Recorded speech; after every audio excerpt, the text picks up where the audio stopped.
Gig Gab, episode 496 for Monday, August 25th. Gene Simmons' birthday, Billy Ray Cyrus's birthday, and International Banana Split Day 2025.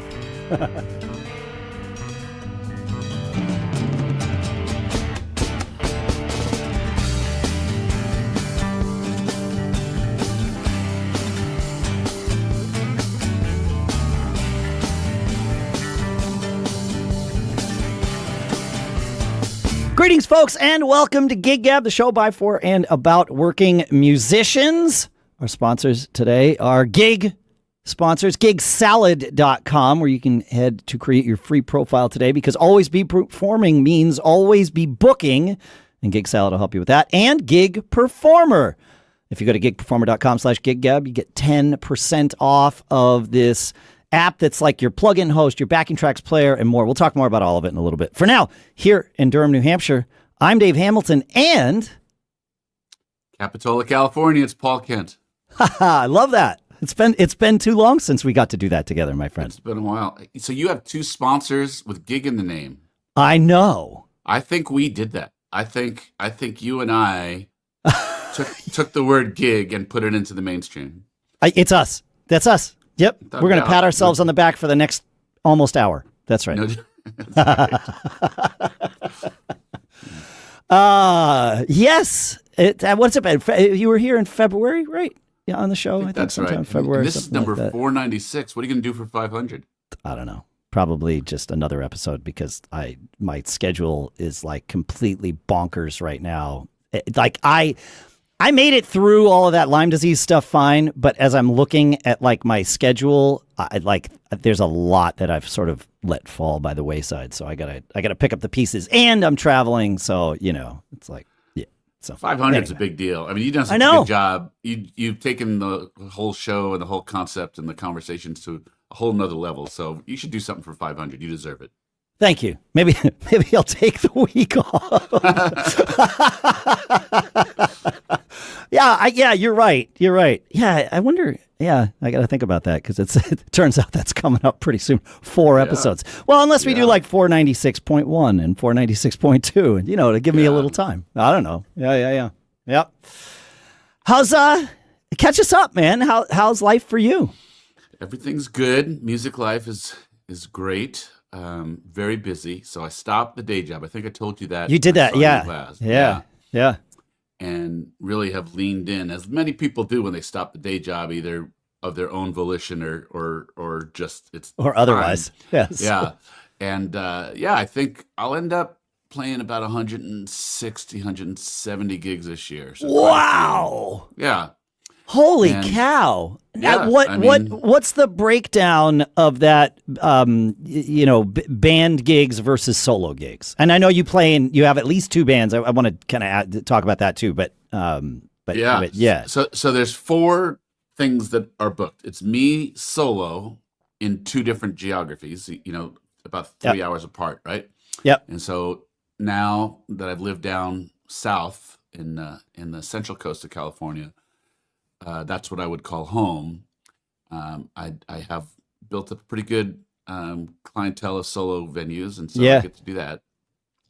And then I have the long time ones, since I lived in Northern California for so long. Sure. I'll come up and play gigs up here. What I try to do is in about November or December, I look at the calendar and I actually block out the weeks that I'm going to come to Northern California, and push gigs into those weekends. So I call and say, here are my, I send notes, emails. I say, here are my availabilities. A lot of that is based around one steady gig that's once a month that I've had for years, that I build weekends around that. And also in the summertime, when the big band, when the Houserockers have, traditional festivals and things that we play, I'll book those. And you'll just make those the weekends that you're coming up if the festival has already like carved out that weekend for themselves or whatever. Yeah. Exactly. And so, I basically tell the guys in the Houserockers, hold those weekends and let me go to work booking them. Yep. And that's worked pretty well, right? So so net I keep pretty busy, and then I have small combos that I play in both Northern California and down on the Central Coast. and both of them, good guys, really fun to play with. Although I have a really interesting story to get your opinion about one of those combos. I want you to. This is why we do this, right? So, but before we do this, I realized something, and that's that there might be a percentage of the listeners here who have no idea who you are, which is a travesty. So let me take a minute and explain who is Paul Kent. Yeah, well, I mean, for people who have been listening for a long time, it seems almost ridiculous for either one of us to introduce ourselves. Paul, Gig Gab was Paul's idea. Paul came to me 11 years ago and said, I have this site. We talk about gigs all the time. Paul and I have been friends forever, bandmates. We had we weren't ever business partners, but we had businesses in the same world, separate from music, and wound up doing a lot of partnerships together over time. And then we wound up playing in a band together because of one of those businesses. It was the Macworld All-Star Band, which I think I've mentioned enough that it probably rings bells, even if you don't know exactly what it was. It was a band that happened at Macworld Expo. But so Gig Gab was your idea, and we did it for 9 years together. And then your schedule got to the point where we couldn't do it for another 9 years together. Yeah.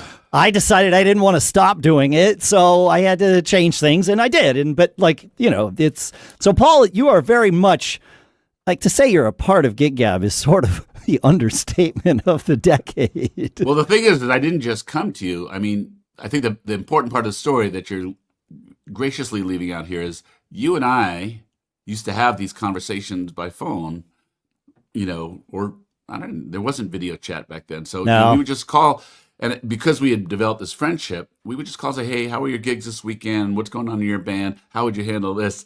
And we would actually have basically this show as a conversation between two buddies for, several years we did. For a long time. Yeah. Yeah. And then, hey, kind of like a Seinfeld thing, like, this is a show, right? It turns out this might be a show. Yeah, exactly. Other people might want to listen to this as long as we change the names to protect the innocent. So, yeah. But it's been, and then we started and we had so much to talk about. I mean, we had this whole store of stories and, and interesting people that we both knew. And that's kind of what got Gig Gab going, which was, so much fun. And, I loved every minute of it all the time. Same. I did it. But it did get to that point where, between day job and gigs, and I'd have to be the guy coming to you saying, Dave, I can't make it this week, or I got a scheduling problem. We got to reschedule too many times, right? Yeah. And so we graciously said, you go, man, and but I love the shows that you've done, have covered some super interesting areas that are really, really helpful. So you've taken it even to another level, which is a really cool thing. Thank you. No, it's been a blast. At first it was like, what the hell am I going to do? But that's sort of the story of my life is, I find myself in a scenario and it's like, what the hell am I going to do? But then, you just start kind of figuring it out, and then, here we are. And I got to figure out the next 4 weeks and figure out something for 500. But, again, same as it ever was. So, but you have a 496 week track record. So I have full confidence that you'll get to 500 just fine. Yes, I think so. I'm going to knock on some wood here just because, that's what we drummers like to do.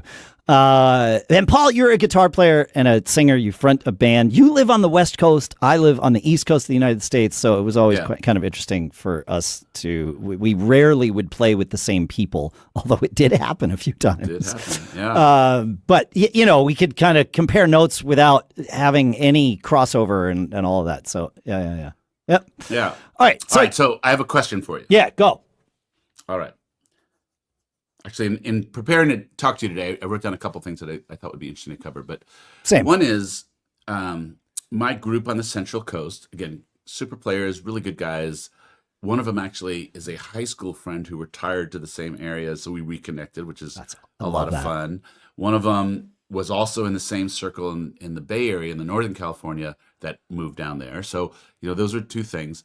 I found it hard to get going down there, and gig wise, gig wise, bookings wise, okay, yeah, yep, and didn't really find the community of musicians. It wasn't similar to what I was experiencing, and maybe because I have a pretty successful group, maybe my expectations were a little bit out of whack. That I would be able to say, hey, here's the types of things I've done. let's collaborate, right? But it's just a different place with a slightly different vibe, which is also a big part of what our phone calls were. I mean, you experience some things that overlap with what I do and some things that are very different from what I do. So I guess there is a regionality to cover band type scenes. I think if there was and I'm reminded of a story that I need to share with you, which I will here on the air, but I think one of the major themes of our 9 years in talking with each other was that regionality of things, and being like, dude, it doesn't work that way over here. Like saying that to each other all the time. So scenes. There are common denominators, but there's definitely regional differences that make up any kind of local scene. Is one of the things that I learned from our time doing the show. Yes. But anyway. Because of my schedule keeping that I told you about, where I come up to Northern California to play quite a bit, the band that I had down there on the Central Coast, we play once to twice a month, right? We actually just finished a little string where we played 4 times in 5 days was unusual, but in general, once to twice a month. We have some regular things, and those guys wanted to play more. Right. And I was hanging out with one of the guys and he said, hey, I should probably tell you this because if you hear it in the wrong way, it's going to sound weird. But one of the guys in the group wants the whole group to go get another front person. And so as a unit, they wanted to go and they wanted to sub you out when you're not available. With a effectively. New name. Okay. Well, that's actually different. The new name that's a different thing. So okay, all right, but still, effectively the same thing. Yeah. Down there, it's actually the Paul Kent band. So I see. They need anyway. So my buddy says to me, I just want to say this to you first, and it did strike me as kind of weird, and I get that I don't own their time and that they could go out, but for the whole unit to go, the first thing that crossed my mind was that creates a multi-level problem. That means I could come upon a gig and I could potentially have 3 guys that I have to find subs for. Then 1 guy was the first thought that I have, right? That is one potential problem. Yes, there are more. Yep. Yeah, the second thought is, I definitely cogitate a little bit like I'm a little queased out that they got together as a group and talked about, we should do some other stuff. And that, again, I don't own their time. So, I had to kind of check myself about that. But I was a little bit like, my band is plotting a different path without me. And I had to figure out what that meant to me, right? Anyway, again, all good guys and we communicate very well. We sat down and I said, listen, I just want to say to you, this makes me uncomfortable. And just share with you guys, how I'm feeling about it. But I got to say, you do understand the implication of this means I have to go get 3 more guys and get them ready in case I come up upon a gig. And I would have to give them work in order to keep them on the hook. Yeah, exactly. And then that changed the conversation entirely because they weren't very far down the line with this. Getting something together and they had never booked 1 gig for my band. So right. Where all of a sudden, the ability for them to book gigs for, something else was kind of a question who would do that. And there were some other logistical things that they hadn't come up on yet. But I just actually wanted to see what you would think. Like if you were in my position, how would you have felt about that? Yeah. I mean, I think like many people in many different scenarios, I also, and I don't mean to assign this to you, but I think maybe I assign it to you. Certainly assign it to me. I suffer from imposter syndrome all the time. And so when I hear, and it's happened to me, when I hear that like a band or group that I play with has been, plotting without me, that never lands well with me. I get all freaked out and bent out of shape out of it. And usually I'm able to sort of remind myself, maybe it's not about me. But, or at least not about me in the ways that I'm convincing myself it's about me. Do they not like the way I play? Do they not like, am I a jackass? Am I like, that's the stuff I start going through in my head.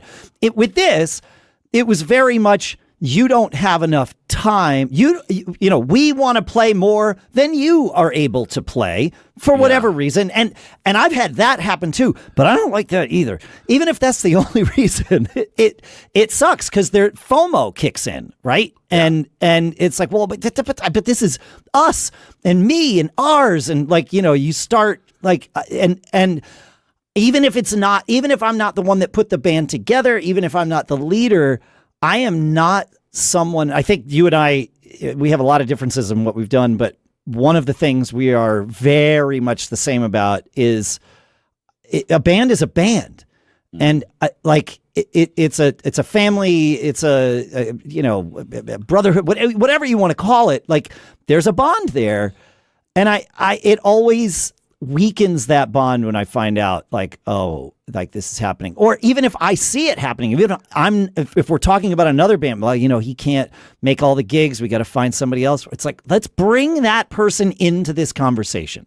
Like that's always my preference because it's what I would want if I were the one being, you know, the odd man out, if you will. Right. So, but your response to them of, look, if you're going to sub me out, I have to sub you out too. That's a really interesting thing. I sort of went through this with Bitter Pill last year when you and I had part of this conversation, but when I realized all the other bands except Bitter Pill that I played with had kind of fizzled out, it was just, you know, how things worked. COVID was partially to blame, maybe, you know, but not that COVID like hurt anyone. It just, you know, changed the pacing of bands everywhere. And yeah. But anyway, when I realized that, I was like, oh, well, maybe I'll just be in Bitter Pill. Like that'll be fine. Like that'll be enough. And I'll pick up gigs here or there, whatever. And then I realized it's not going to be enough for me. Like I need to find something more steady effectively. And I never said it like this, but effectively, if we as Bitter Pill aren't going to play enough for me, I need to fill that time. But that also then creates potentially a problem for Bitter Pill because like if I'm booked and, you know, the gig comes up, it's like, well, you know, we're not playing enough to fill my schedule. So I'm filling my schedule. But does that then mean they might need to sub me out for a gig, right? Like this in a sense goes both ways, even though I don't want it to selfishly. Yeah. But I like that you articulated that for them, that if you're going to sub me out, I have to sub you out too.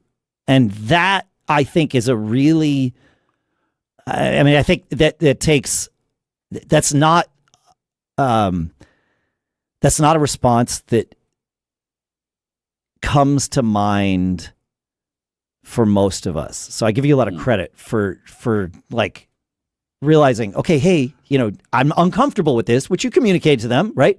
And also, here's what that discomfort means realistically. Yeah.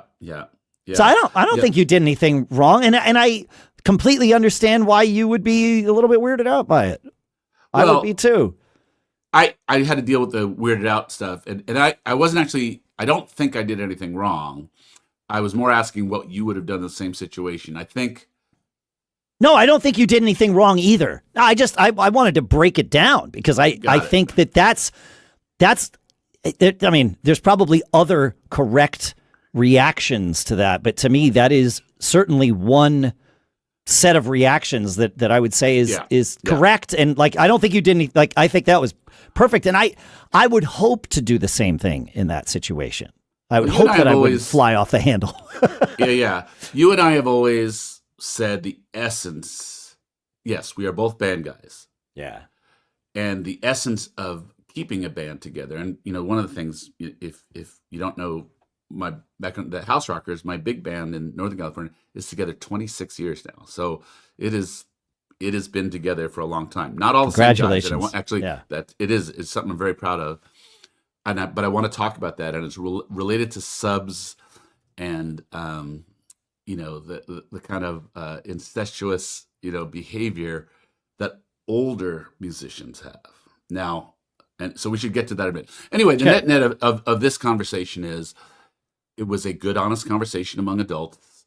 about, the implications of things and, what it means for everything. And we all looked at each other and hugged it out Yeah. and understood each other. And, they were like, yeah, but that does lead us to that kind of incestuous and desire to play. And while you were talking through your perspective on this, the thing about how much someone wants to play, and it goes to my situation. I'm about to play a couple of gigs with the Houserockers without my partner, my main guy who sings half the show with me. Nick isn't doing these gigs. Oh, wow. Nick is going on tour with Stinkfoot. So Nick Okay. has a tour. Nick has a touring band that does a Frank Zappa tribute. That's absolutely fantastic. And him and I are super close. We have worked through scheduling agreements very, very well, communicated very well for the time that band has only been together. Yeah, for 5 you years. are the two of you, and I don't mean to exclude anybody else, because you make sure everybody in your band is featured and everybody gets their time in the sun. But for a casual observer coming to see the Houserockers, you and Nick are the primary lead singers of that band. Yeah, absolutely. Yeah. And remember the spin that has driven all of this is when I moved from Northern Cal to Southern California, the Houserockers were a band that played every weekend. And when I informed the guys that I was moving for personal reasons, that there was going to open up some times in the calendar, and that I would, here's how I would do it. I would block these weeks and kind of bring that all back around. So guys did get involved in other things, right? Nick started this Zappa tribute band that tours, but he went through a lot of effort, and he actually has 3 Houserockers in that band. Right. So 3 of my horn section. I have a 5-piece horn section. Yeah. But him and I work very, very hard to not freak out both bands, about any stress and tension, and right. So keep that on, and we communicate very well. We communicate to our bands very well exactly what to expect in terms of time. Yeah. This is the first time this has happened in 5 years, and it was a little bit of a freak of scheduling that caused it to happen. And so, I'm gonna play 2 gigs this week without the guy who sings half the show with me. And I have to say, when Nick said I got to take this week, because my gigs were already booked. Got it. My first reaction was disappointment, and then it was like, well, I don't want to cancel gigs that I've booked. And then the next step is, I don't want to create a situation where if this happens again, because that band could get different types of gigs anywhere in the world, actually, and that might be advantageous for him to take for that band. Yes. I need to be ready to play if that ever happens. Now, that's what I said to myself at the time. Yeah. Because you're like me. Like I was saying, now what am I going to do? Paul's not here to do the show. I'll figure it out, right? And then you have some moments where it's like, how the hell am I going to do this? Like, Well, it's not so much that. It's actually now, and the meatier part of the conversation is, the brand of my band is Nick and I singing songs, right? Yes. One of the frontmen. Yes. I found a guy to sub who's great, and he's going to do great, but it's not the same band. Right. The other part of the brand of my band is kind of the brotherhood of this 26-year-old band, and I'm feeling extremely conflicted. Again, these gigs are a couple days away. Yeah. I'm feeling more like I should have just this time. It doesn't happen that often. It's not that big a deal. Maybe I should have canceled these gigs and stop. But then I think about the guys who are in the band who, this is part of their money too, and those types of things. So I have a whole range of emotions going on right now as to whether I should have paused, or whether I should have not done these gigs, because it's not good for the band, or whether I should just get that plan B of continuity in place and I can pull the trigger on that should this happen. So I'm a little, and I don't. The Houserockers are Nick and I largely, and so that's more what I'm feeling now. Is I'm feeling a lot more upside down about performing something that him and I created together largely. Yeah. Yeah, at least organically created together, if if not intentionally. Although I know there was both, but yeah. So, That's I have, as you're saying that, I'm looking at my list of things, and it's like, well, this is interesting.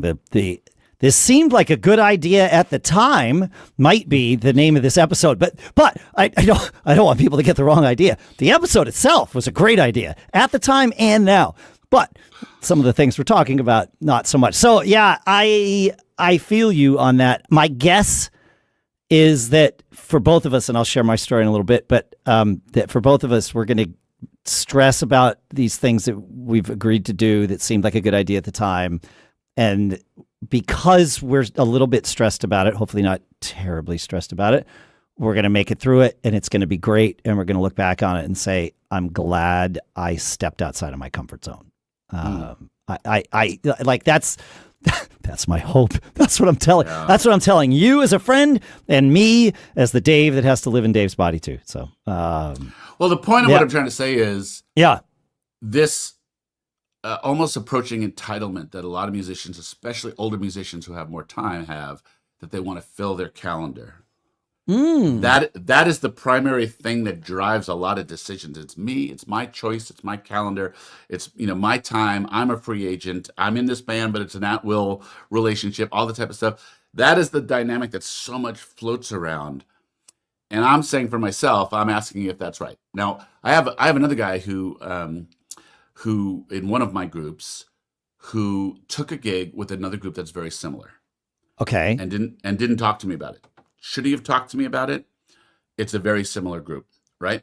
And that is probably the thing that has pushed me out of shape most. And this I know I don't own you, right, but, right. But however, again, if it's your and it's the same thing I said. If it's not just the musician's choice what to do with their time, then it's the band leader's choice as well. And the band leader can say, cool, if you can make those decisions about you're going to take another band and, whichever books first and, that type of thing, I can make that decision too. And I can put whoever I want on this gig. Yes. Right. And so that's the other side of that situation. Like literally. It's the same conversation. If you're going to sub me, I have to be able to sub you. Yeah. I'm putting the term sub in there as a term of efficiency, but effectively, like that's the crux of the conversation is like, if you're going to find a replacement for me or a fill-in for me or whatever it is, it's fine, but know that I immediately have to start thinking about that. Yeah. Let's just, to make sure that we're shining the light everywhere that it needs to go.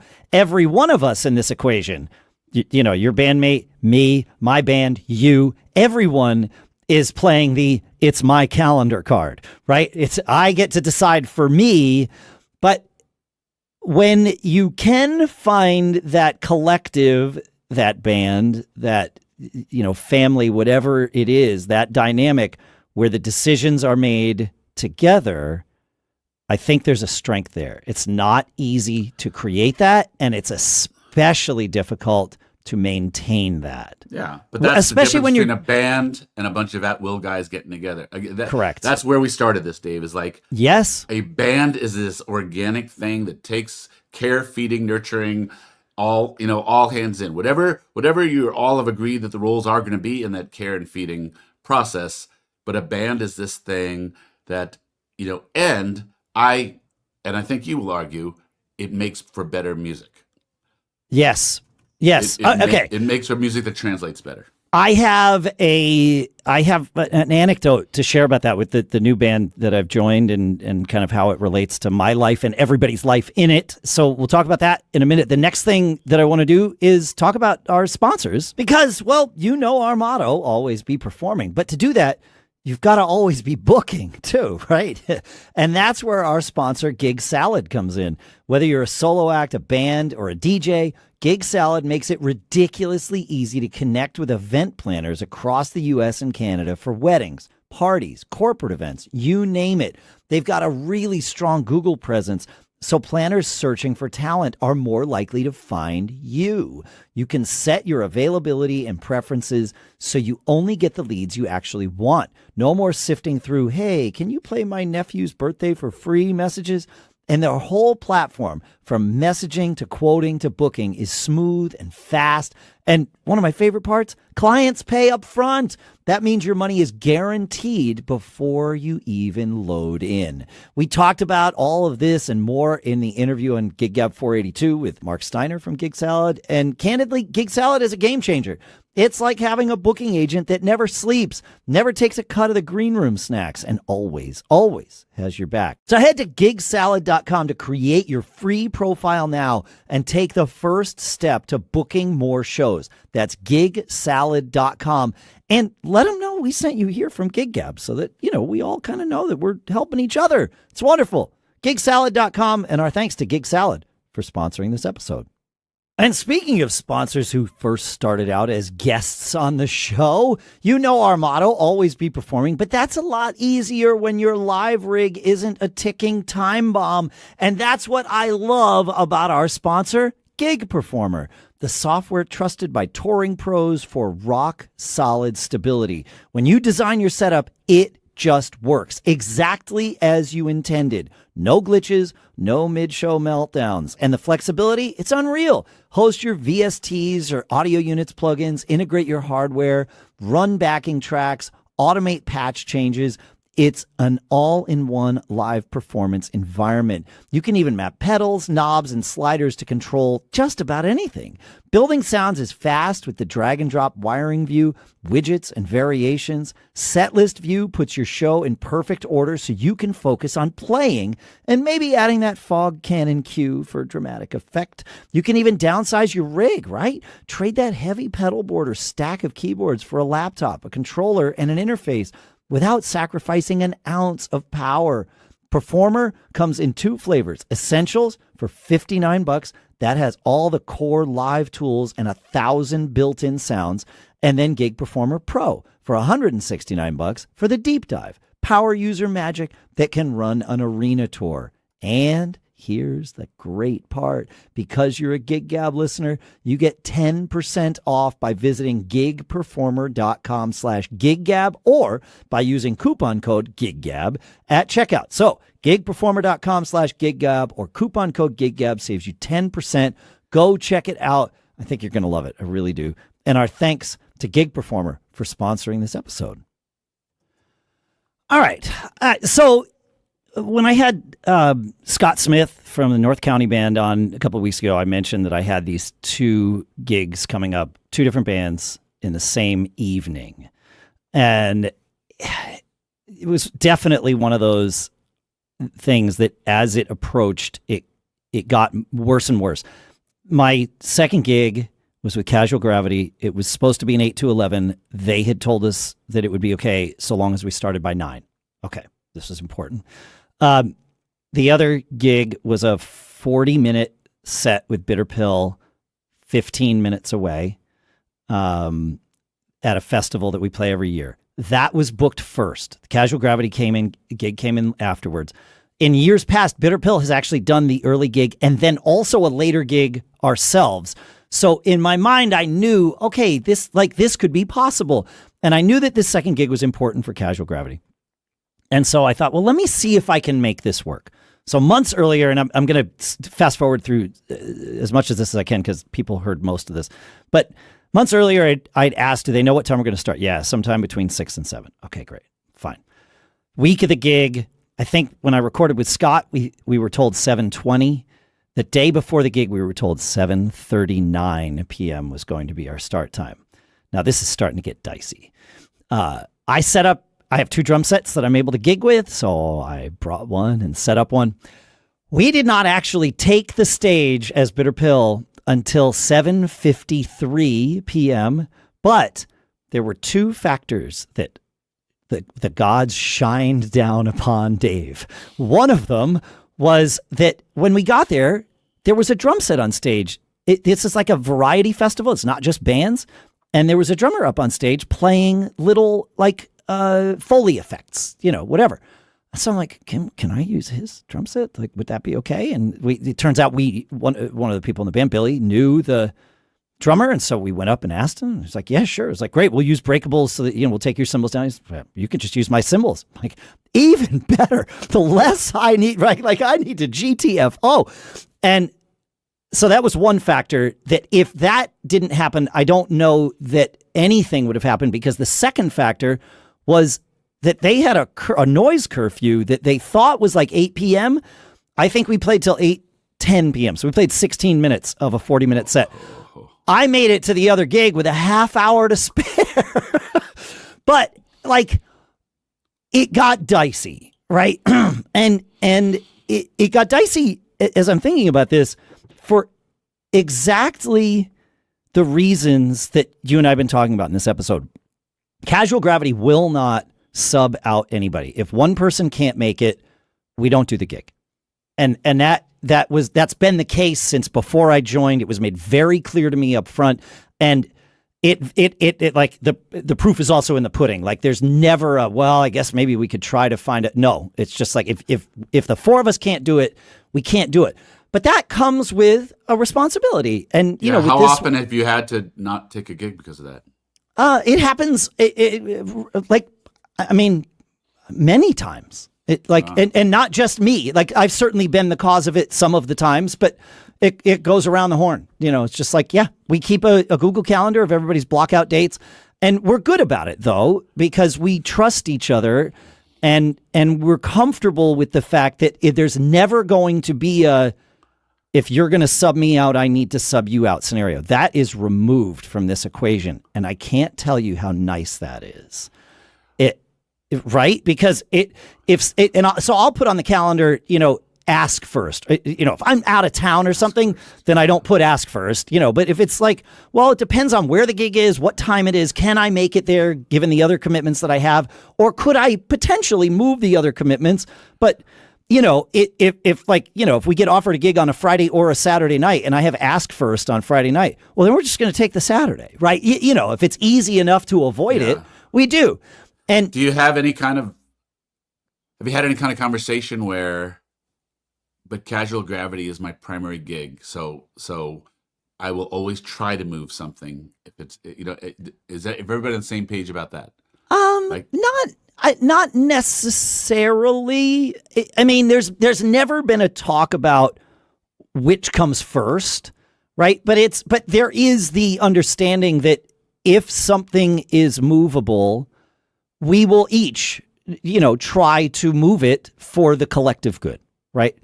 And this band, do you all consider Casual Gravity your first gig, your most important gig? Does everybody consider that? I don't think so. I don't think so. I mean, for me, I'm certainly, if there's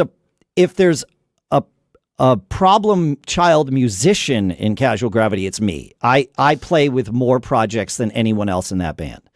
But has ever the lack of availability caused any grouchiness? Like, people, I really wanted to do that gig, or no, right?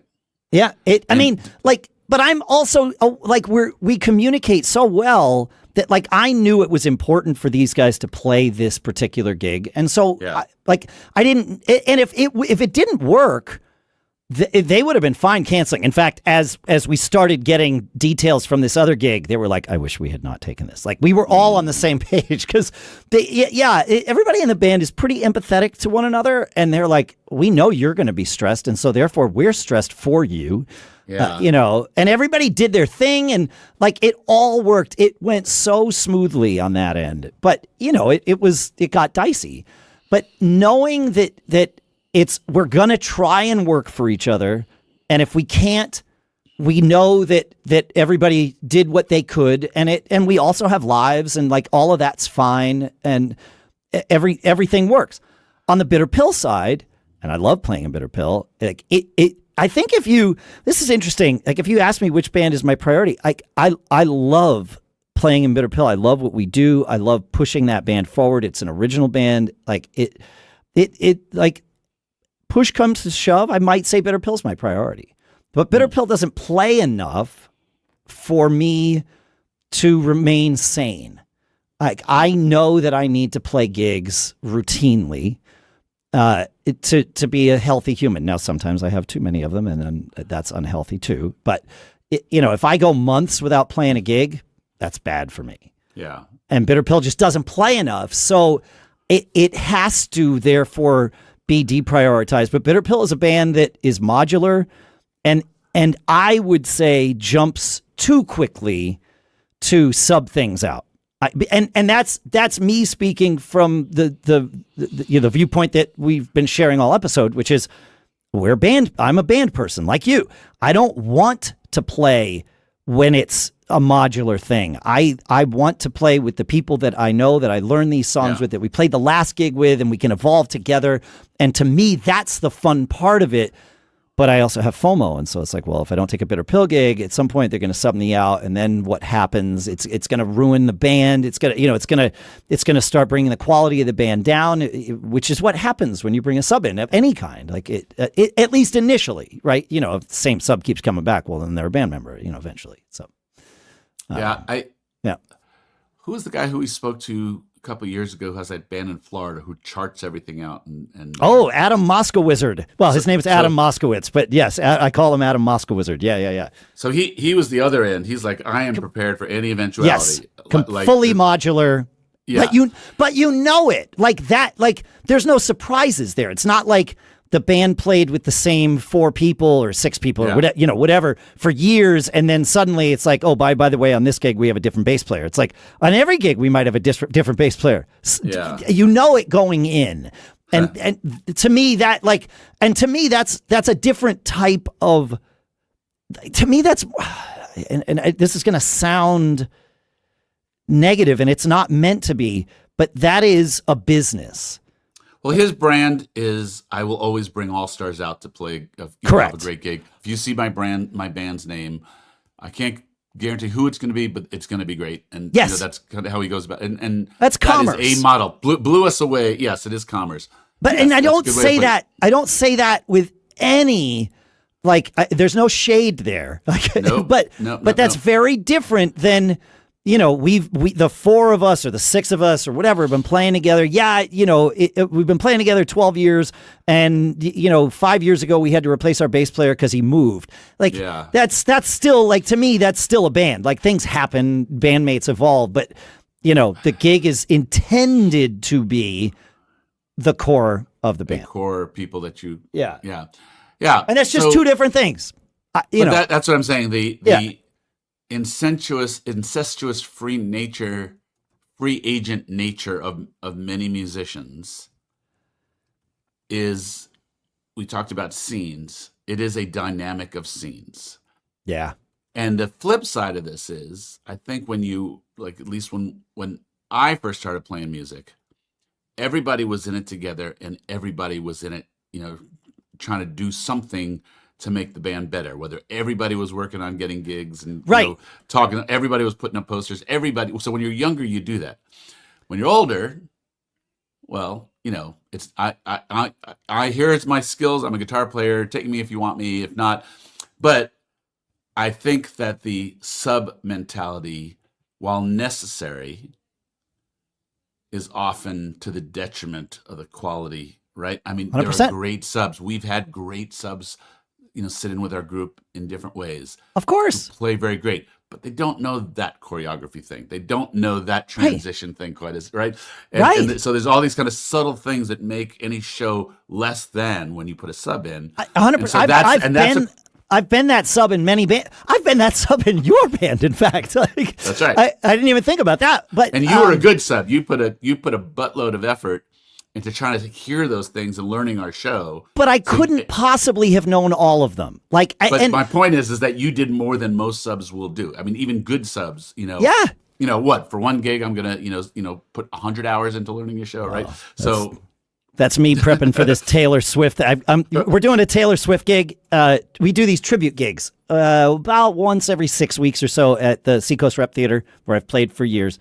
And this new thing called the Underground Series. We've done a bunch. We just did a Fleetwood Mac one. We did a Bob Dylan one. We did a Zeppelin one, I think, that you and I talked about, some Beatles ones, whatever. And Taylor Swift was on the list. I was like, okay, great, we're doing it. It turns out we're recording this a little early because of some of my travels. We're doing it. The gig is at 7 p.m. Eastern on August 13th, which if you're a Taylor Swift fan, you know that that's the moment that she's going to go on the Kelsey's podcast and probably announce her new album. So she did last night. No, it's coming on August 13th. It's tomorrow for us, for you and me. We're recording this on the 12th. I'm pretty sure it's tomorrow because it's timed exactly with the gig, which we could not have planned when we put together this schedule in December, right? But anyway, this was one of those gigs where it was like, I'm going to do it. My daughter's a Taylor Swift fan. Like, that'll be exciting. It'll be exciting. Learning these songs, and we're doing tracks for so many of them because there's like sound effects. We talk about these gigs as they're celebrations of, not tributes to. This one is 100% becoming a tribute to. Like it, and we've already all put in the work, way more work than is worth it for one gig, but that's how it goes. So, yeah. So, we'll see. I'm sure it's going to work out fine. I'm going into rehearsal today. We did a rehearsal last week that was, from my standpoint, an utter train wreck because I was not as prepared as I need to be for the gig. But that's often, for me, what those first rehearsals are. Is like, we call them a stumble through, and I, stumble was me at my best on that day.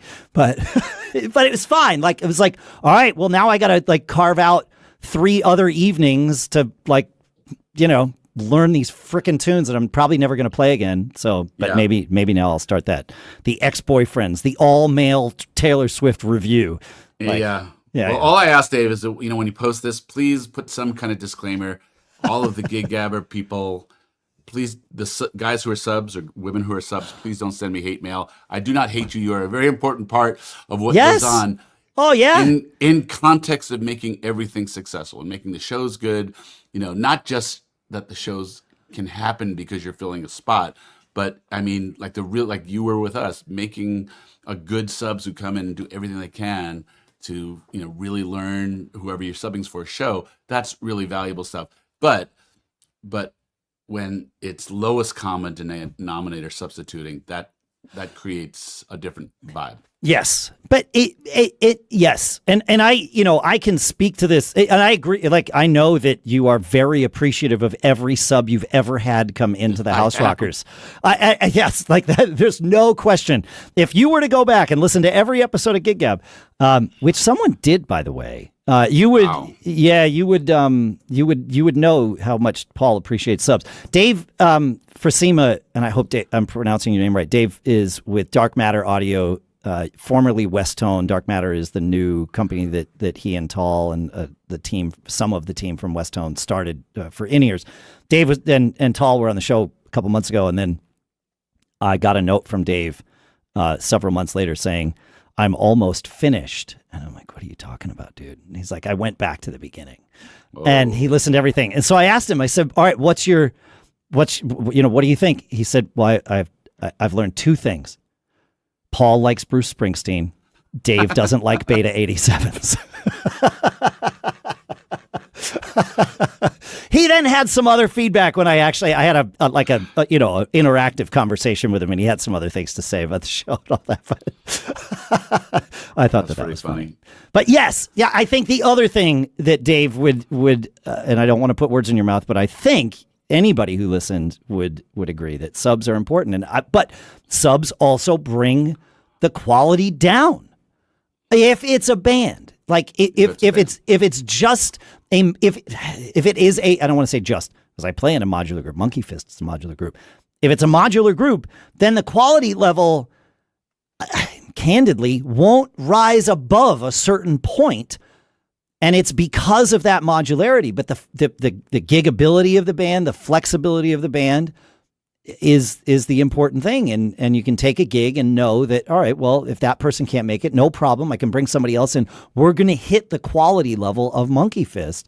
But it's a modular thing. And you just kind of know that going in, that it's not going to be. It goes back to that concept of what is your brand, right? So, yes. Adam His brand is Right. guaranteed substitution, and Yes. and just to kind of put a bow on what I'm sharing, my brand had not been that. My brand had been, come see these guys who you've come to know and love. Yes. And so that's why I'm having the definite heebie-jeebies about Yep.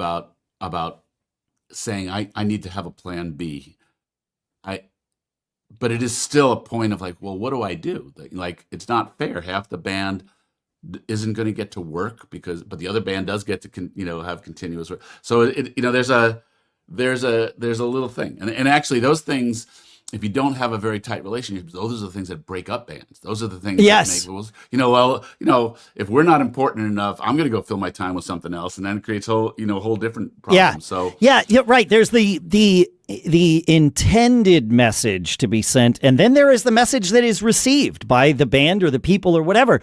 And you're really lucky if those two things are even closely related to each other. Yeah. What's the line from the beginning of the Eagles documentary? I think it's in the middle of it, but the every band is on the verge of breaking up at all times, right? Timothy B. Schmidt. Yes. Yeah. Yes. So don't do anything to make it easier than harder. That's right. To have that happen. Don't grease those particular wheels. Yeah. Oh man, I missed this. I'm so glad we did this. Thank you. What a blast.